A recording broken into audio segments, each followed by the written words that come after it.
The marinate. Gaza Israeli অবরোধ ভাঙতে আশার আলো দেখালেও সবশেষ এই নৌযানটিও আটকে দিল দখলদার ইসরায়েলি বাহিনী। ফ্লটিলার লাইভ ট্র্যাকারের তথ্য বলছে, নৌযানটি গাজার আঞ্চলিক জলসীমা থেকে প্রায় ৪৩ নটিক্যাল মাইল দূরে অবস্থান করছিল।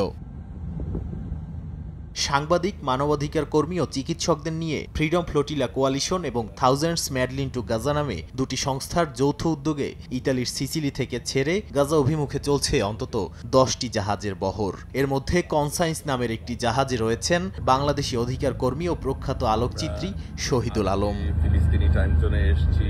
এর আগে বৃহস্পতিবার স্থানীয় সময় রাত থেকে গ্লোবাল সুমুদ ফ্লোটিলা বহরের একের পর এক নৌযান লক্ষ্য করে আক্রমণ চালায় ইসরায়েলি নৌবাহিনী। ৪২টি নৌযান থেকে আটক করা হয় কয়েকশো অধিকার কর্মীকে। তাদের আশদোদ বন্দর হয়ে দক্ষিণ ইসরায়েলের কেটজিওট কারাগারে নেওয়া হয়। আটককৃতদের মধ্যে আছেন সুইডেনের জলবায়ু কর্মী গ্রেটা থুনবার্গ, বার্সেলোনার সাবেক মেয়র আডা কলাউ এবং ইউরোপীয় পার্লামেন্টের সদস্য রিমা হাসান।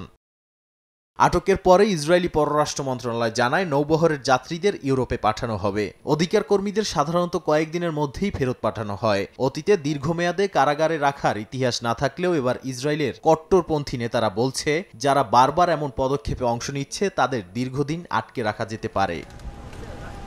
বিশেষজ্ঞরা বলছে, আইনিভাবে ইসরায়েল চাইলে কয়েক মাস বা কয়েক বছরও আটকে রাখতে পারে, তবে নির্ধারিত সাজা হলো বহিষ্কার। একই সঙ্গে ইসরায়েলে প্রবেশে দীর্ঘমেয়াদী নিষেধাজ্ঞা, যেটা আগেও অনেকে 100 বছরের জন্য পেয়েছেন। তেল আবিবের এমন পদক্ষেপে তুরস্ক, মালয়েশিয়া, দক্ষিণ আফ্রিকা ও কুয়েত সহ বিশ্বের বিভিন্ন দেশ নিন্দা জানিয়েছে।